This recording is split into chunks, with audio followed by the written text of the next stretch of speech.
Amani anaitwa Sara. Ngadi mshala mwidaya sinzira wane mkono glama wetuli olwalero.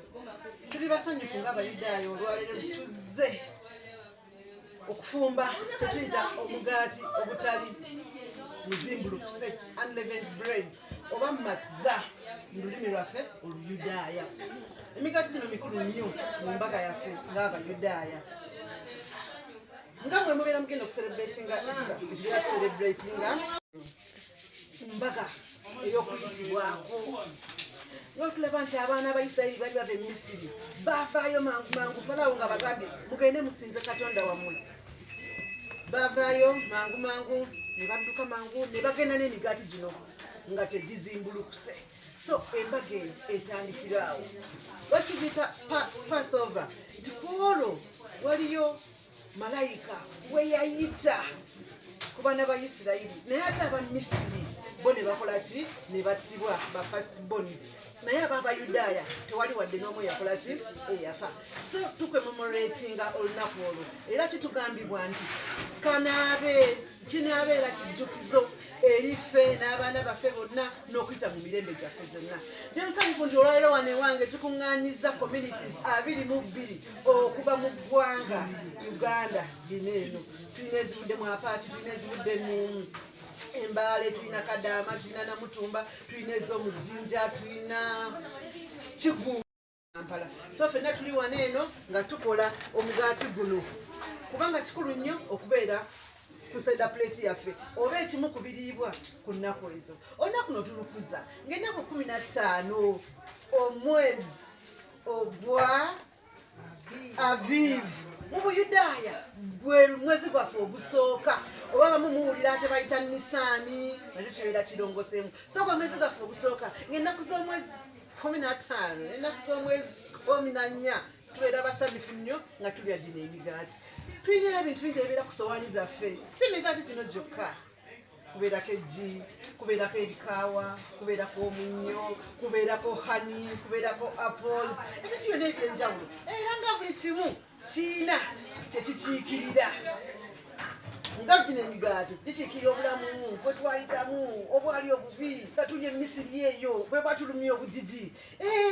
Era n'ebikaawa kyekimu bwekiti obulamu obwo bwali bukaawa. Naye ate bwe tulya ku mubisi gw'enjuki ne tulya ne ku apple ne tugamba yes waliyo essuubi, waliyo obulamu obuwooma, waliyo ate obulamu obujja ng'okufumigirizibwa kukoze eki kuwedde. Kubeerako eggi nabyo ne tubirya, ne kubeerako omunnyo tujjukira entuuyo ezo ezaatuvangamu nga tukozesebwa mu bugigi mu Misiri. Ekibuuzo ekyo yes guno gwe mwezi gwaffe ogusooka naye omwaka guli mu 15,787. Ffe kalenda yaffe tekola ng'eyammwe. Ffe kati imaka tugibala okuva ku nsi lwe yatondebwa. Omwezi gwaffe gutandika omwezi nga guvuddeyo. Omwezi kasita guvaayo bwe guti new moon nejja ng'omwezi gwaffe gukola ki gutandika. Kati emabega awo twacelebratinga era omwezi oba gutandika tucelebratinga new moon tugiyita Rosh Kodesh.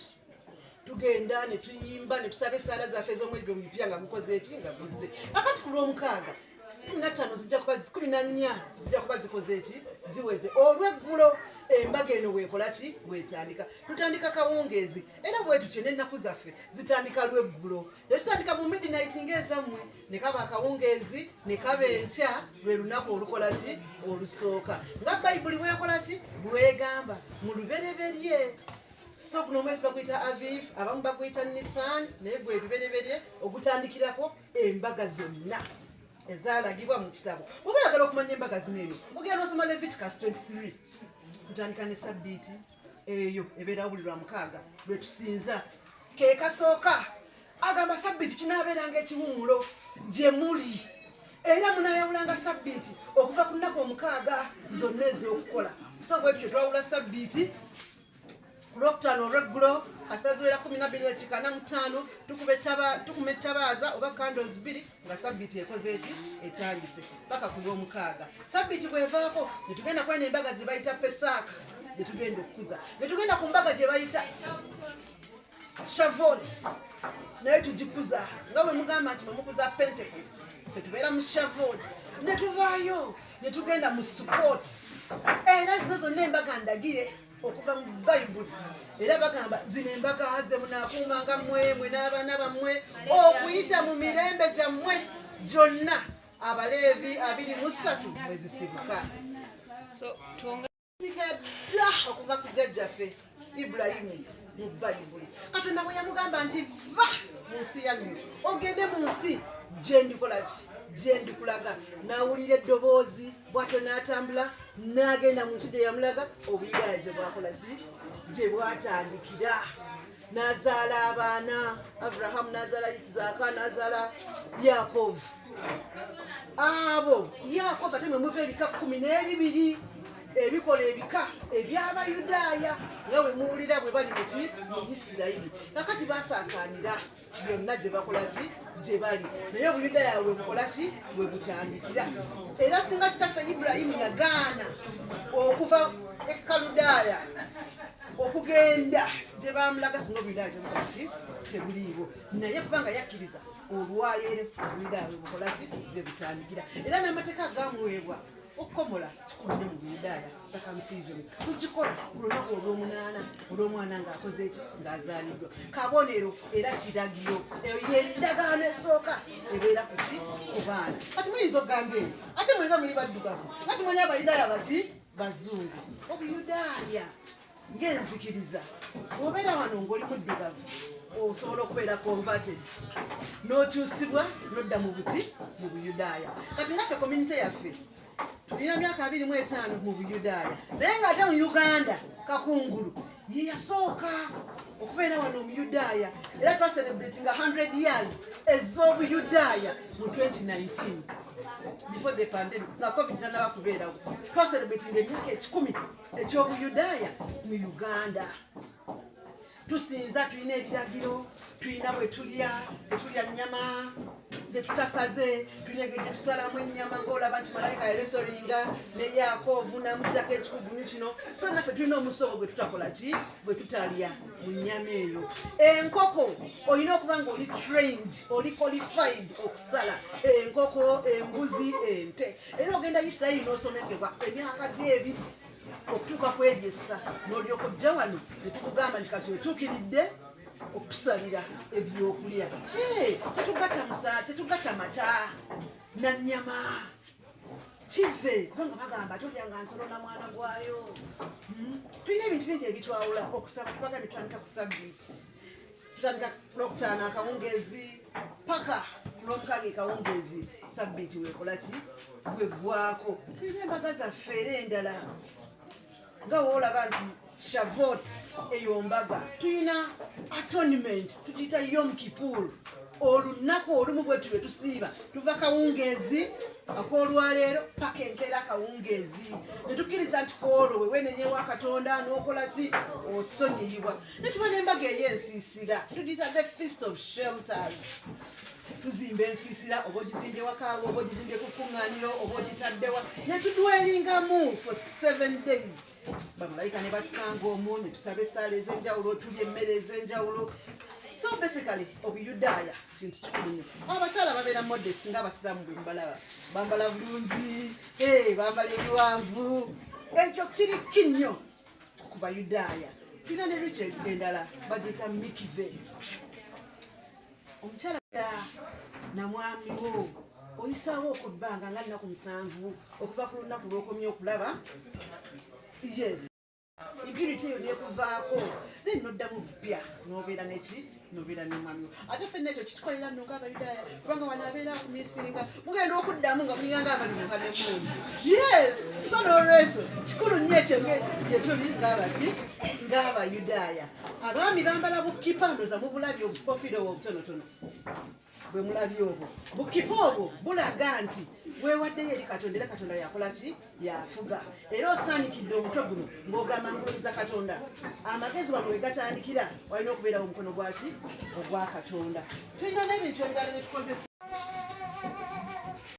abasajja bakeebika abakazi tetuli obligated kukola ki keebika naye abasajja bakeebika ne bakeesulira bwe bati ne balyoka ne bakola ki ne basaba eyo covering buno bwolaba buno babuyita buzitiziti butujjukiza amateeka 613 agali muki mu bayibuli amateeka engeri gy'okulyamu engeri gy'otuyitiringamu mulirwanaawo okugeza singa ente ya mulirwanaawo bagisanga engo nga wasima ekinnya neekwamu nga tewakibikkako neefa ovunaanyizibwa okuliibwa kubanga gwataakola ki gwataakuuma ente eyo gwatakuuma kinnya kyo kireme okufiiramu nti ente singa obbye nusu 7 eza munno yiriwa emirundi 3 si gumu naye emirundi emeka 3 nti mulirwanaawo omuyisa otya abo weegali waliwo amateeka agaliwo nti gano gatugatta ne Katonda okugeza ku masabbiiti okugeza wali agatugatta ne bazadde baffe muzadde omuteeke nga muti ekitiibwa tulina amateeka ag'ebirime togatta birime bino na bino tulina amateeka gakola ku sabbiiti bweba etuuse 12:45 olwokutaano bwe ziwera toddamu kukuma muliro mupya eryo tteeka totunga tulina ze tuyita 36 melaha of Shabbat ebintu ebyonoonesa ki sabbiiti 306 ebyo byonna tubiina so tulina amateeka 613 neyanza neyanzige nga bwe nabagambyeko mu lubereberye wano waliwo amasinzizo 22 agazze okwetaba mu kufumba omugaati guno ogutaliimu kizimbulukusa so tokitegeeza tulina sinagogue 22 mu Uganda olunaku lwaleero era nabagambye ziva Apache Mbale Namutumba Jinja Kigumba Kampala Mukono Kadama Buse so tuli bangi Budaka atukulira abeera rabbayi oba rabbayi okusoma so gina mu Israel osoma myaka 5 okufuuka ki rabbayi so gina mu Israel so gina mu US bonna wali amasomero agasomesa ki obwa rabbayi so okubeera rabbayi tulina rabbayi waffe omukulu alimbaali bamuyita rabbayi Gashom era ekitebe ky'obuyudaaya ekikulu kiriwa kirimbaali yaliko memba wa parliament naye emisande ekyo teyakola ki teyaddayo so ye rabbayi omukulu muneeno wewe obulina n'abalala abakola ki abatendekebwa naye ye chief rabbi in fact si wa Uganda yokka naye wa Africa yes so yakkirizibwa okujja oba oyagala okubeera under secretary oyagala kufuuka mu Yudaaya nakufuula omuyudaaya kasita oyita byonna ebikola ki ebigobererwa ng'ofuuka mu Uganda byonna nti eno yabaki y'Abayudaaya naye tulina abantu abatrainingibwa okusala bino ebintu so bwe tuba twagala okusala tubaleeta ne bakola ki ne basala ate kugeza nti abantu training okusala enkoko era ndisala nendisala busi bulungi sinda kuguka kutuuka ku level yaki y'embuzi oba ey'ente naye tulina abakuguka okutuuka ku eyo level bwe tuba twagala bakola ki bajja ne batusalira tulina n'endala gye bayita Chabad house tulina wano ekitebe kya Israel si kitebe nga embassy naye tulina gye bayita Chabad house nyumba y'Abachabad ne mu Budaaya mu sect naye kati abo Bachabad kati bo baimporting ennyama from Israel eri kosha tugiyita kosha meat bagimportinga ne bajjawo ne bagitunda n'ekiro ya 12 kati yes kati kyova olaba kibeera kikulu nnyo ne muyiga ne musala era ffe tuyita ne batusalira tugamba tulina akabuzi kaffe twagala kulya ku nte ne tusa twagala kulya ku nnyama ne batusalira bwe kityo kubanga nze mu komiti yange tetunaba kufuna muntu ali elevated kutuukaawo naye embaale banzi nnyo tukirowoozaako naddala ddala singa babeera baagala okukikola kyo tukirowoozaako naye ndowooza abali qualified kyetaaga netubaza okusa obwongo yes neyanzege mpozi era oba oyagala kulya ku nyama nga toyise bano abatusalira betuyita okuva embaale waliwo Chabad house erintinda mwami muyudaaya rabai mulamba yajoperatinga eri ebintu ebyenjawulo ebyekiyudaaya byefumba okuva ku migaati egya wiiki ennyama ebyennyanja buli kimu kyonna nga kisaliddwa ngaobuyudaaya bwebukolaki bwebulagira so mwami aleeta ennyama from Israel nagireeta pakawa entinda wayagadde okulyamu olwo muwekubamu wegitaaka n'okusasulayo 12 gyo n'ofunayo ka kiro naawe n'okabwebwena n'olyoka owoomerwa by the way nunzi it is white meat it is very good meat yes thank you so much Kafunga David ndi muyudaaya Kafunga David ndi muyudaaya okuva ekibya ndongo kigumba tuzze wano okuŋŋaana okukola emigaati egitalina kizimbukusa olw'embaga eyitibwa Passover embaga ey'okuyitako mu Buyudaaya tulina embaga ezitambula okuva ku mbaga eno okwetooloola okutuuka ku mbaga esemberayo ddala embaga esemberayo ddala naye mu Buyudaaya tutambulira mu mateeka nga bwegatuweebwa Musa nga bwe gaweebwa Katonda ku lusozi Sinaayi. So olunaku olwaleero tuzze okukola emigaati gino era ku lunaku olwa Saturday akawungeezi tugenda kuba tukwata embaga eno eyitibwa ey'okuyitako mu biseera byayo ebituufu mu mbala y'Ekiyudaaya ojja kuba olunaku lwa Saturday akawungeezi ojja okuba nga tukwata embaga eno. Obuyudaaya mbwenyumirizaamu kubanga butuyigiriza okutambula n'okugoberera amateeka. Ensi eno nga byakolebwa yakolebwa ku mateeka ate era tulina kutambulira mu mateeka. So amateeka g'omuyinza agenda gatuwa gonna awamu gaweruka gamu 13 naye nga tulina kye bayita obujulirwa obwawandiikibwa ku bibatu by'amayinja ebibiri gali mateeka 10. Kati mu mwaka amateeka 10 mwe muli etteeka erya ssabbiiti eya wiiki erya buli wiiki olunaku olwa Katonda lunaku lwa 7 lwa buli wiiki tulina ennaku 6 z'okukola emirimu gyaffe olw'omusanvu Katonda ate kabonero ka ndagaano wakati waffe n'omuyinza byonna. So kitukuuma kwambala embaga eno erina kye bayita seda oba entegeka y'emu ku mbaga ezirina obubonero obungi. Obumu ku bwo bitujjukiza embeera gye twalina mu kugamba tuba tukwata ebyafaayo byaffe buli mwaka kuva okutuuka tetwaweebwa amateeka nga ssabbiiti 7 zimaze okuyitawo. Ebimu ku bibeerako tulinako amagi, tulinako emigaati gitanakizimbukusa bitujjukiza ebyo emigaati olaga bitujjukiza obulumi bwe twayitamu obuddu obalaba girya mutungo ku mite ekitujjukiza obulumi bwe twayitamu obuddu ebyo emigaati gitalina kizimbukusa. Then netubeerako n'amazzi agalimu omunnyo agatujjukiza ki amaziga kubanga obeera nga omuddu nga bakuba emiggo ebiseera ebisinga mubeera mukaaga. Then tubeerako ne apples nga ziri mixed n'omubisi ekitujjukiza embeera ey'okukuba amatoffaali gye twakuba that mota oba omanya akadongo k'amatoffaali kaba mixed y'amazzi n'ettaka n'ebisubi. Akati ebyo nabyo tulina there is a symbolism on the seda etujjukiza ekyo.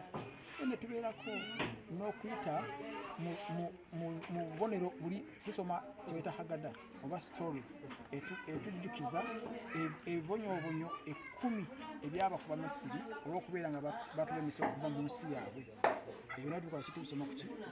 So tutambulira ddala mu byafaayo byaffe tubiyigiriza abaana baffe babeere nga babijjukira okusobola okunyweza obuwangwa kuba buno bubeera buwangwa butunyweza nti buno obuwangwa bwakwasibwa Isirayiri. Kati gwe bw'oyogatta ku Isirayiri toyinza kwegatta ku Isirayiri n'okuwa obuwangwa bwayo.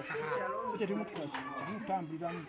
So eno embaga etuwa holistic historical perspective ya buki kyetwayitamu okuva mu kaseera kali okutuusa bwetutuuka mu nsi yaffe ensuubizi.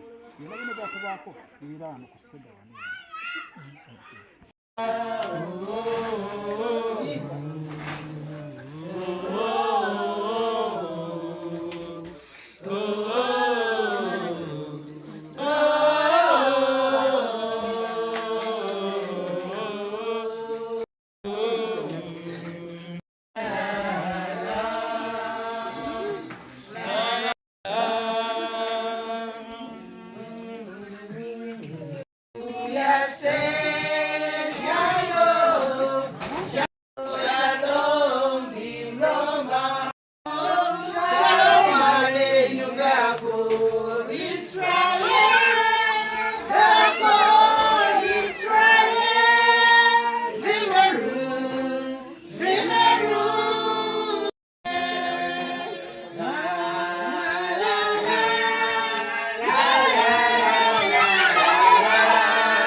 atya.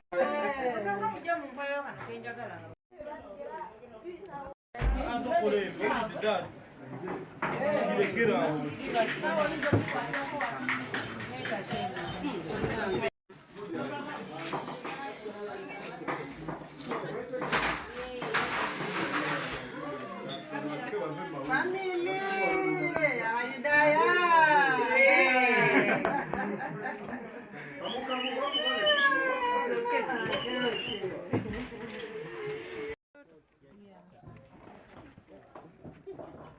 Say shalom. Shalom.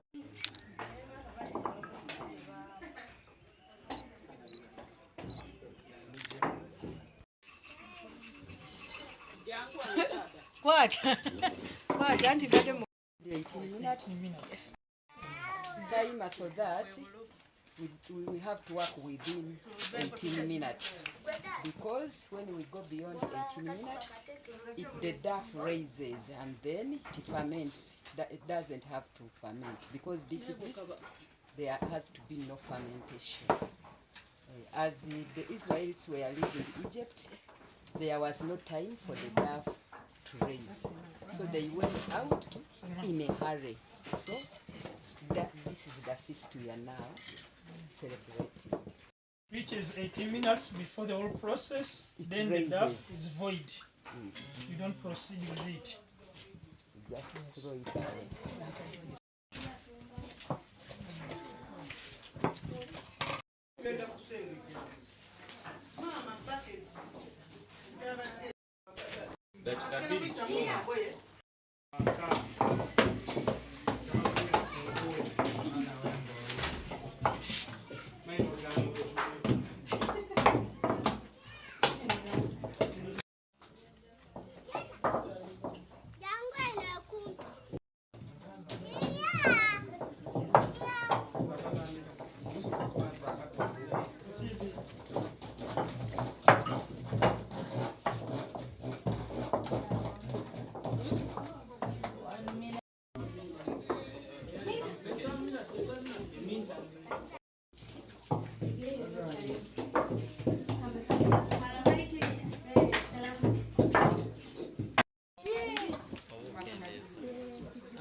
Idachikemu taima yechi aliko.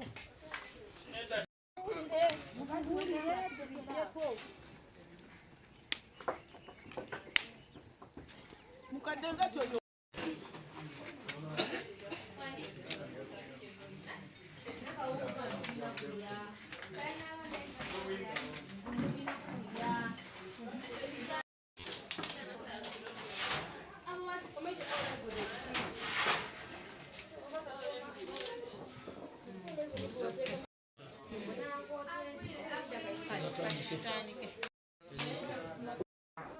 And I'm Sarah. And we're here today making wonderful matzah. Of course, we are making matzot. Such a lovely day, yes. Do you want to tell them more about the organization and why we're doing this? Yeah, we are doing this because we are going to celebrate Pesach. Yes, Pesach, and then going into Passover, an extraordinarily important holy day for Jews and Christians alike. Through the works that this team, led by yours truly, is doing, we're able to provide and give back to the community. So I, for one, am excited to be a part and see what is going on here.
answers that question.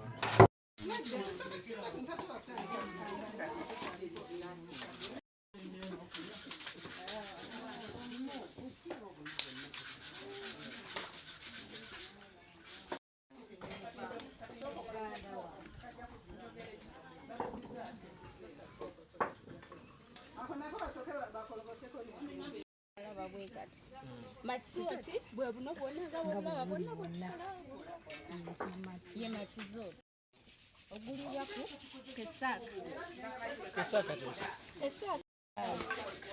ekumibanga 14 omwezi era ogw'ekiyudaaya gitandikira Passover bugenda bikini